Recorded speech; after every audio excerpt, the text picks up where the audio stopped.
कार्यक्रम एवढा दिव्य आहे त्यामुळं थोडक्यात आवरणं जरा अडचणीचं होतंय, पण तरी हरकत नाही.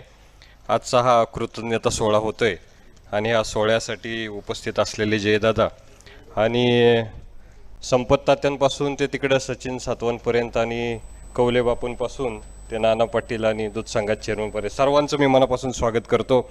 खरं तर हा कृतज्ञता ह्या शब्दाचा अर्थ ग्रॅटिट्यूड आहे जयदादा, आणि म्हणजे आभार व्यक्त करणे.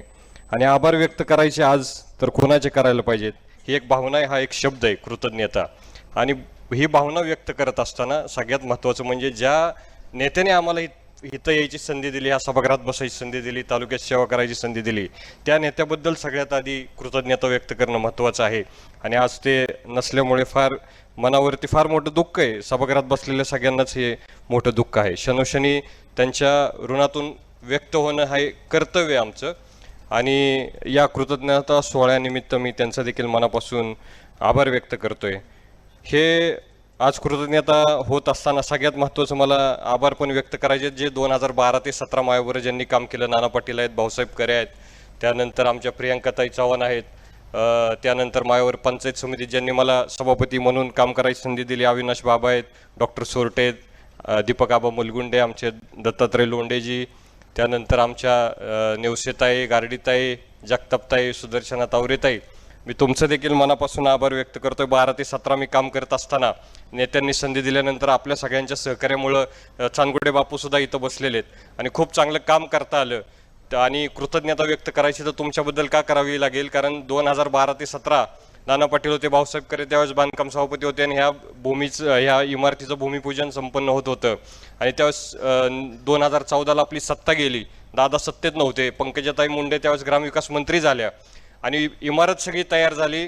मग नाना पाटील, भाऊसाहेब करे जे झेडपीत म्हणजे मी पंचायत समितीत पण काम केलं आणि झेडपीत पण काम करतोय आता, परंतु झेडपीमध्ये जे अधिकार आहेत, हक्क आहेत किंवा जी ताकद आहे ते पंचायत समितीमध्ये वीक वाटते. आणि त्यावेळेस मला ते जाणवलं 2012 ते 2017 व त्यावेळेस जिल्हा परिषद सदस्य जे होते त्यांनी मग आम्हाला सोबत घेऊन दादांकडे जाऊन ह्या इमारतीला 8 कोटीसाठी हे बांधकाम राहिलं होतं, त्यात इलेक्ट्रिक आणि फर्निचरचं काम बाकी होतं. आणि पंकजाताई ग्रामविकास मंत्री होत्या, दादांनी मुख्यमंत्र्यांकडे फडणवीस साहेबांकडे पाठपुरावा केला. त्यावेळेस इथं BDO पण प्रोव्हिजनरी होत्या, BDOंची जागा बरेच दिवस रिक्त होती. मग आम्ही दादांच्या मागं लागायचो, मग दादा मंत्रालयात त्यावेळेस बोलवून घ्यायचे आणि डायरेक्ट ग्रामविकास मंत्र्याकडे किंवा मुख्यमंत्र्याकडे घेऊन जायचो. मला सांगायचा हेतू हा आहे ह्यामागे की नेत्यांनी फार मोठी संधी दिली असली तरी नेत्यांनी कायम कार्यकर्त्यांना मोठं करून कार्यकर्त्यांना ह्यातली माहिती झाली पाहिजे आणि बारामतीत चांगलं काम कसं करता येईल ह्यासाठी कायम प्रयत्न केले.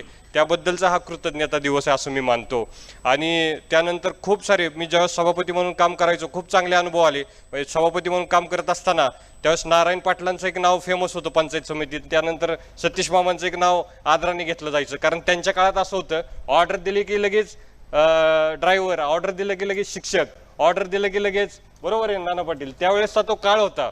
तात्यांच्या काळात 96-97ला तो वेगळा विषय, पण नारायण पाटील ज्यावेळेस अध्यक्ष होते, बाळासाहेब भाऊ त्यावेळेस अपक्ष निवडून आलते गोपने तात्यांच्या विरोधात आणि ती एक लढत फार गाजली होती आणि त्याची पण चर्चा फार ह्या सभागृहात काम करताना कळाली. त्यानंतर 2002ची जी लढत झाली सतीश मामा खोमणे आमच्या सांगवी वडगाव निंबाळकर गटातनं सतीश मामा विरुद्ध संगीता राजेंची, ती एक फाईट खूप गाजली होती तालुक्यात. आणखीन एक फाईट गाजली होती सतीश मामा विरुद्ध बाळासाहेब तात्या, ती सोप्यातनं झाली होती निवडणूक. म्हणजे हे काम करत असताना खूप चांगले अनुभव आम्हाला शिकायला मिळाले. आणि तुम्ही जे संस्कार दिलेले आहेत जुन्या पिढीने, नारायण पाटील असतील किंवा हेच चंद्रांनी 1962ला या सभागृहात काम केलेलं आहे, आज ते सहकारात खूप चांगलं काम करतायत.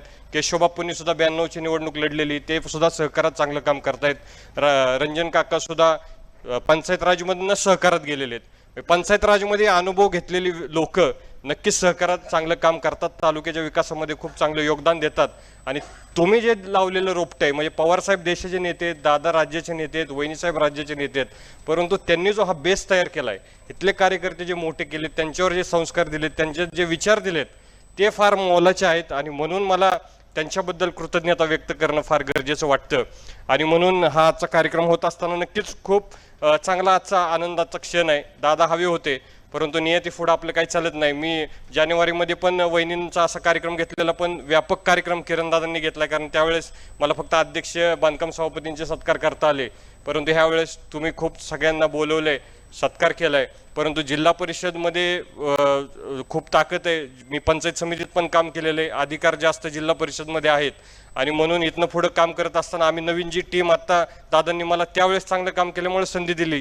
आत्ता पण ते जयदादा बघतील ना आता काय करायचं ते.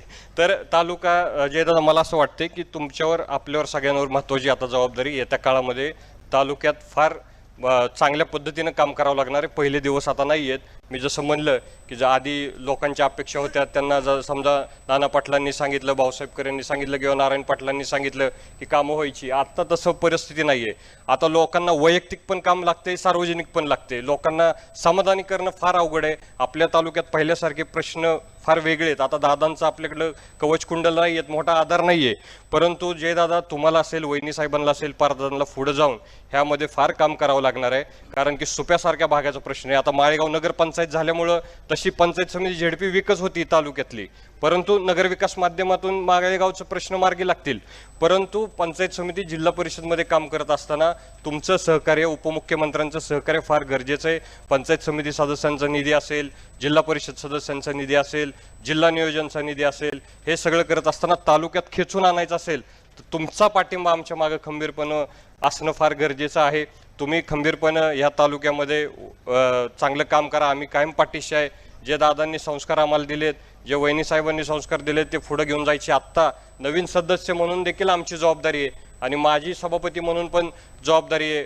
अविनाश बापू, तुम्ही तुमच्या भाषणात बोलालच, परंतु काळ येणारा हा फार आपल्याला म्हणजे तसा फार सोपा नाही आहे. आपल्याला फार डोळ्यात ओतून आणि फार कष्ट घेऊन बारामती तालुक्यात सर्वांगीण विकास करायचा आहे.